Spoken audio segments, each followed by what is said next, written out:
Biz Buxoro shahriga, Buxoro azim shahriga keldik.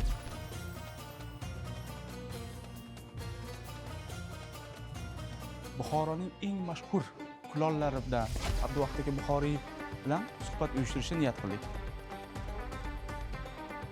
Buxoroni qaysi joyini bir qazsangiz madaniy qatlam chiqadi. O'lik turpoq. Chunki asrlar, ming yillab Buxoro bitta joyda rivojlangan. Hozircha Angrendan, kimimiz uchun bir Ukraina loyidan ishlatyapmiz. Bir baquvvatda kuchli. O'sha yerdan tuproq olib kelasizlar, ya'ni Ukraina tuproqlari olib keltiriladi. Urushdan oldin bir olib kelingan o'sha zaxiralar sifatida qo'ygan ishlatyapmiz. 39-yilda tushirgan rasmni topdik. Hozir qarang, bo'm-bo'sh.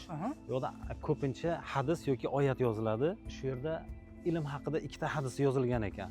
Bunga o'zi umumiy hisoblaganda qancha bir vaqtingiz ketdi? Amalda ishlagan bo'lsak 5,5-6 oy ketdi. Devorlar o'zida taxminan 14 ming yo 14 mingdan sal ziyodroq koshin bor. Ushbu Binyalida qilgan ishingiz haqida bir qisqacha to'xtalib o'tsangiz. Shu moviy rang bilan qanday bir yangi bir ijodiy bir asar qilish kerak edi. Ishonib, nima deydi, yurak betlab shuni berishdi, lekin katta rahmat, men juda ham minnatdorman.